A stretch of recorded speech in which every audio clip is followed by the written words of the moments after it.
Olá, muito boa noite. 2 de julho, quinta-feira. Veja agora os destaques do segunda edição. Mãe do menino Rafael é indiciada por homicídio triplamente qualificado. Conheça os detalhes do inquérito deste crime que chocou o Estado. A nossa equipe teve acesso a um caderno escrito pela mãe dentro da prisão. Saiba o que dizem as cartas de Alexandra. Pandemia pressiona sistema de saúde.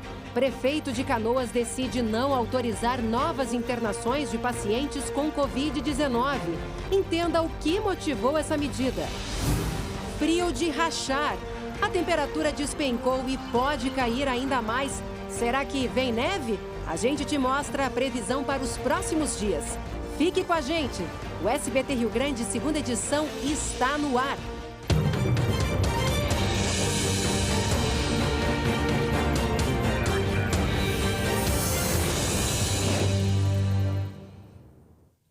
Mais um capítulo da trágica morte do menino Rafael Mateus Vinques, de 11 anos.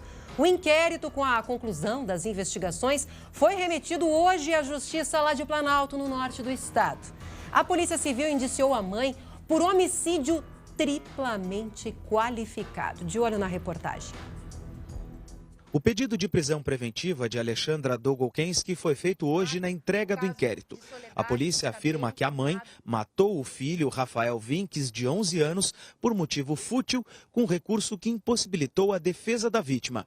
Em depoimento, ela disse que matou o menino porque ele desobedeceu às ordens dela. A polícia identificou que Alexandra acessou pelo celular vídeos de sexo com estupro e agressão de pessoas. Depois, ela ainda fez compras na internet e fez buscas sobre a composição do Boa Noite Cinderela. Nós temos uma mãe que, naquela madrugada, consulta na internet a composição do medicamento Boa Noite Cinderela.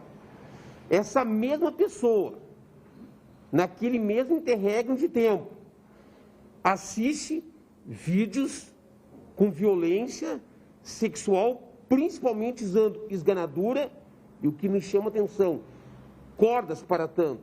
A reprodução da noite em que Alexandra matou o filho comprovou que ela tinha condições de carregar o menino e que ele estava morto.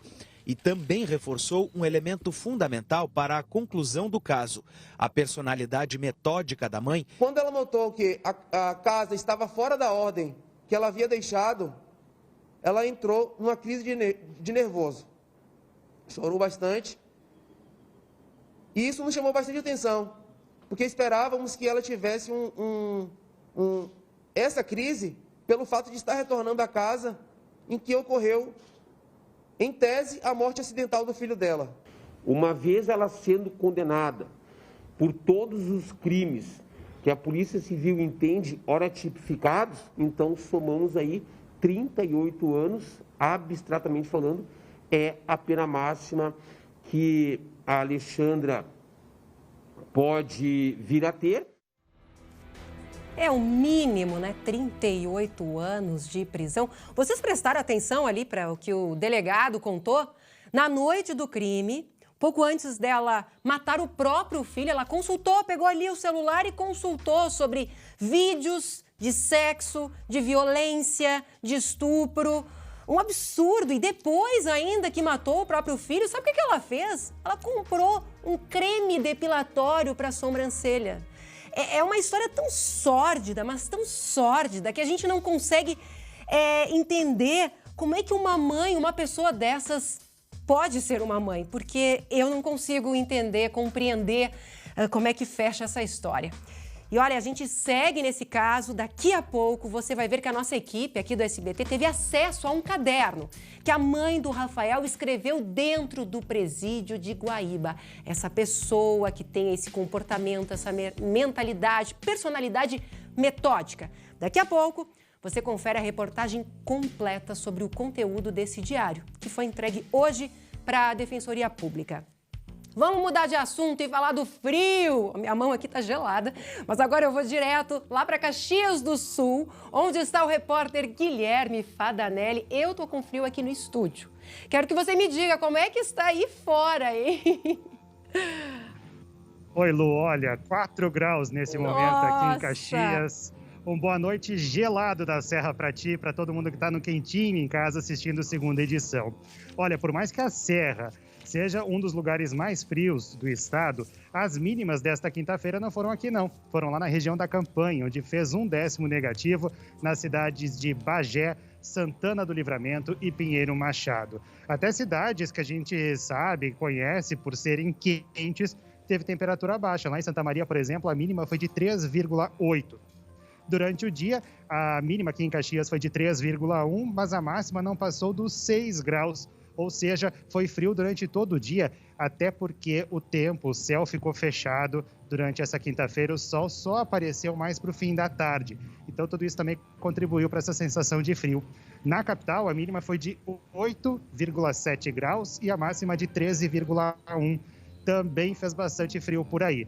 Agora, amanhã deve fazer ainda mais frio aqui na Serra, também em outras cidades do estado, Lu, e a expectativa é de uma sexta-feira com bastante geada, tanto aqui na nossa região como em outras partes do estado, um amanhecer de sexta-feira bem branquinho. Agora, essa madrugada, sim, Lu, não vai ser fácil de aguentar, hein? Deve ter até temperaturas negativas aqui no Rio Grande do Sul.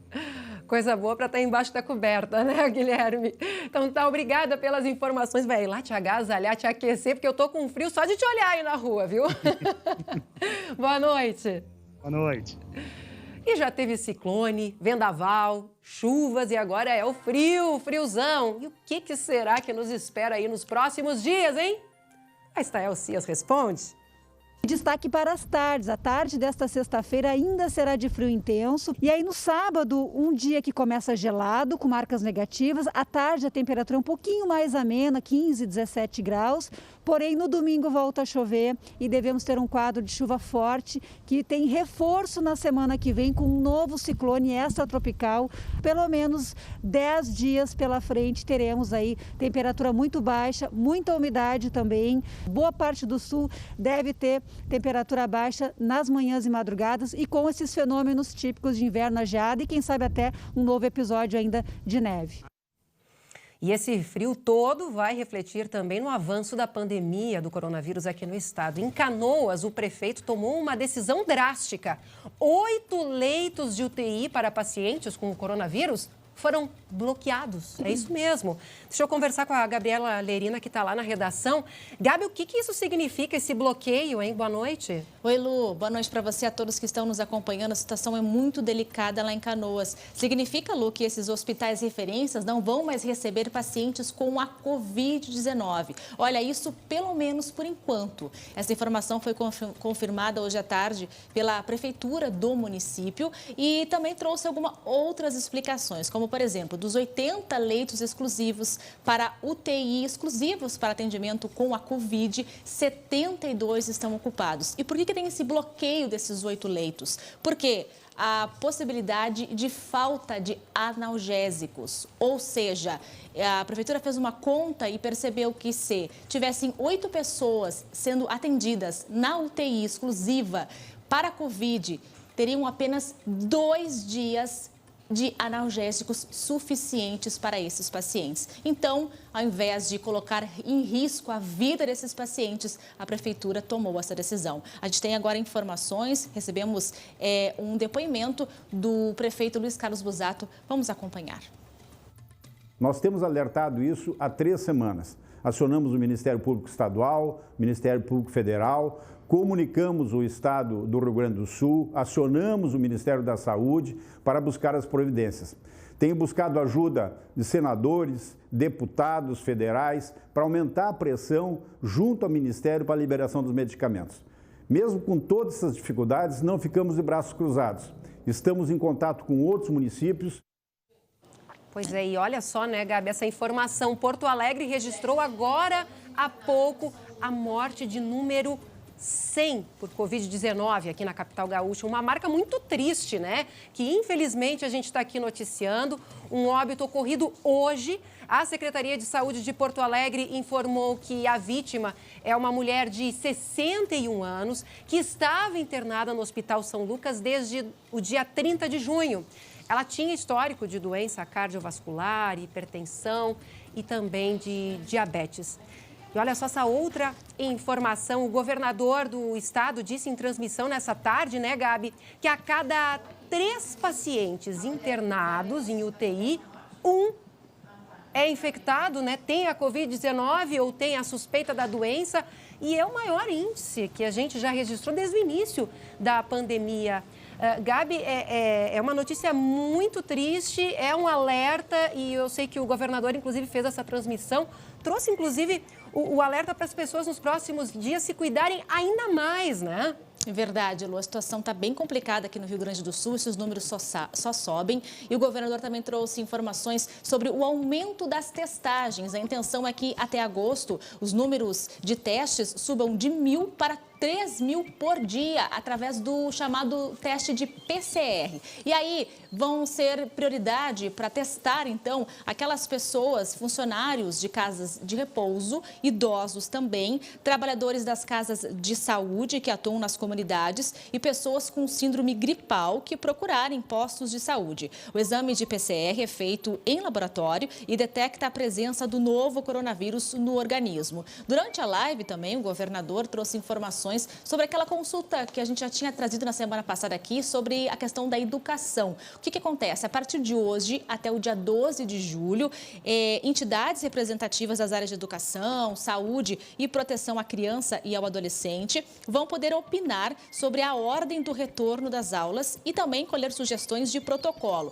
É o seguinte, pode-se opinar, por exemplo, o que seria prioridade quando for a retomada das aulas presenciais. Primeiro, se liberam as crianças da escola infantil, primeiro se liberam os alunos do ensino médio. Então, a partir dessas informações que vão ser colhidas de hoje até o dia 12 de julho, o governo, então, vai trazer informações, vai fechar, né, esse quebra-cabeças e vai aí possibilidade de retomar as aulas presenciais em agosto. Não tem ainda a aula presencial, isso ainda é muito difícil de se prever, de se cravar, né, de quando as aulas presenciais vão ser retomadas por aqui, Lu. Bem difícil, né? Até porque inicialmente o governo acreditava que seria agora em julho e agora, claro, está sendo postergado em função aí do avanço da pandemia.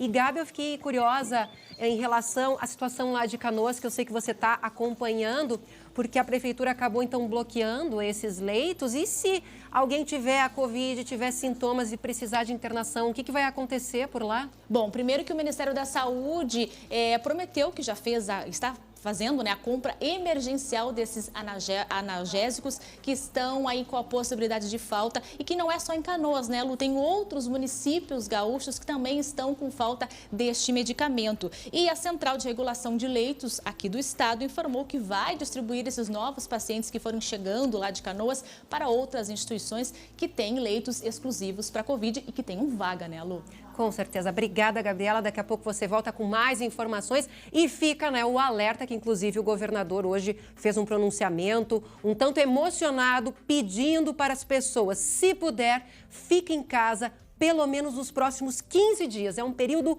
crucial. Voltamos a falar do caso Rafael. O SBT teve acesso a um caderno escrito pela Alexandra para o filho Anderson, de 17 anos.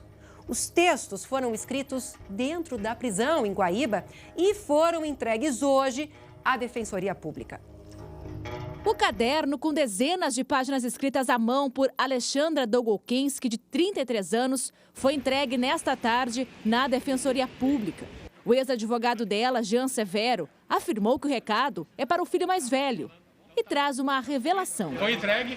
Esse caderno aqui contém, pela fala da Alexandra, o nome da pessoa que assassinou o Rafael e um ajudante. Se a coisa aconteceu, como está aqui, e o relato é muito forte, muito seguro, nós temos hoje uma inocente presa e 2 assassinos soltos. A Defensoria Pública do Estado se manifestou por meio de nota. Confirmou que recebeu o documento, que agora vai para análise. Os defensores ressaltaram que ainda não tiveram contato com a Alexandra, porque ela está internada em um hospital para tratamento médico. O SBT teve acesso ao conteúdo do caderno que a mãe de Rafael escreveu enquanto estava na penitenciária de Guaíba, na região metropolitana. São palavras como vergonha, perdão, diversas vezes família. Os relatos descrevem a relação com o pai do adolescente, de 17 anos, que morreu por asfixia em 2007. E também do cotidiano com a avó dos meninos, que ela nunca foi uma pessoa fácil de lidar. As páginas trazem desenhos, corações e pedidos de compreensão ao filho mais velho. Espero que entenda tudo o que deixei por escrito. A Polícia Civil teve acesso ao conteúdo do diário e descartou o uso do material como prova. Os investigadores alegaram que os nomes apontados por ela de pessoas que supostamente estariam envolvidas no crime foram descartados. O caderno não foi incluído no inquérito, encerrado nesta quinta-feira. Agora, eu confesso que para uma pessoa que já mudou 3 vezes aí de versão, daqui a pouco uma nova versão, é um tanto duvidoso, né? Tanto é que o próprio delegado Eibert falou hoje para a nossa produção que sim, eles tinham conhecimento do caderno, inclusive do conteúdo. Ela queria realmente entregar para o filho, mas como na noite da reconstituição, da reprodução simulada lá em Planalto, ela se encontrou com o filho mais velho e com o ex-marido, enfim, ela acabou então relatando, conversando com eles e que não teria sido então necessária a entrega desse caderno. E a polícia reforça que toda essa versão que ela traz nessas páginas escritas é uma versão que a polícia já derrubou, então a cada argumento foi derrubado, as pessoas que ela acabou acusando tinham os devidos álibis e tudo foi confirmado. Então vamos aguardar aí os próximos capítulos dessa história, né? E daqui a pouco nós voltamos com mais detalhes, mudanças na maior feira do agronegócio aqui do Rio Grande do Sul e também vai ser uma campanha contra o coronavírus que anda tomando conta nas vitrines lá em São Leopoldo e feita por uma criança. A gente já volta. E o grande evento do agronegócio foi afetado pela pandemia. Gabriela Lerina, ali da redação, tem todos os detalhes. Não deu, né, Gabi? A Expo Inter não escapou. Verdade, viu, Lu? Olha, uma das maiores feiras de agropecuária da América Latina, uma das maiores tradições dos gaúchos, né, que é a Expo Inter. Pois é, está cancelada oficialmente, então, a Expo Inter. Essa foi uma decisão da comissão organizadora. A feira até já tinha sido remarcada para setembro, mas os organizadores entenderam que não existe protocolos suficientes para controlar a contaminação em meio a tanta gente que visita a feira. Só no ano passado foram mais de 400 mil visitantes. Tem previsão ainda de que os julgamentos de animais possam acontecer pela internet, mas isso só será definido na semana que vem pelas associações de raça. Lembrando que um dos setores que mais vai ser afetado, né, é o pavilhão da agricultura familiar. Maravilhoso. No ano passado, eles faturaram mais de 3,5 milhões de reais. Sempre então, faço minhas compras lá, Gabi. Também, é um dos mais visitados, né? É uma delícia, são cerca de 300 expositores que trabalham aí durante todo o ano para vender o que tem de melhor na feira. Então, com certeza, eles estão aí lamentando muito, mas todo mundo entende também, né, Lu? Em primeiro lugar, a saúde da gente, né? Com certeza. Obrigada, Gabi, pelas informações. Até amanhã. Então, Expo Inter só em 2021. E agora, presta atenção nessa história maravilhosa que eu acompanhei de pertinho. Dá até uma pontinha de esperança em meio a tanta tragédia. Em São Leopoldo, os lojistas estão usando as vitrines para fazer alertas sobre o coronavírus, os cuidados. E sabe o que é o mais legal? Essa campanha foi criada e feita à mão por um menino de apenas 9 anos. O lápis e o papel dão forma para a criatividade do Iago. Com 9 anos, o menino adora desenhar. Dos traços firmes surgem casas, pessoas. As criações estão espalhadas pela casa em São Leopoldo, no Vale dos Sinos. Com o desejo de ajudar a comunidade nesta pandemia, ele decidiu usar o talento para incentivar o uso de máscara. Eu estava olhando o jornal, daí estavam falando que não tinha ninguém com máscara, estavam aumentando dos casos de coronavírus. E eu resolvi fazer. Depois de várias tentativas, a arte estava pronta. Dias depois ele apareceu com esse desenho. Então, assim, surpreendeu a gente, porque a gente sabe que o Iago é um guri bom, ele já fazia coisas boas antes disso. A ideia era usar o desenho para passar um recado. Primeiro eu pensei em imprimir e dá 10 para cada vendedor, para colar um em cada negócio, um em cada loja. No início de maio, a família deixou o isolamento por alguns momentos para distribuir os cartazes em lojas e farmácias do centro de São Leopoldo. O desenho foi afixado nas vitrines e fachadas dos estabelecimentos e conseguiu chamar a atenção de clientes e pedestres, em especial pela mensagem: use máscara, por favor. Ajude você, a população brasileira e o mundo.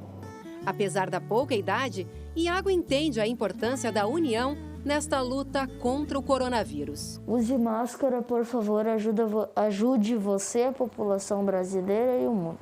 A gente tem sempre coisas a agradecer e também a trabalhar, assim, né, com o Iago, mas eu acho que esse valor a gente está plantando essa sementinha nele, né, de trazer coisas que ele pode contribuir no mundo para que o mundo fique melhor, né?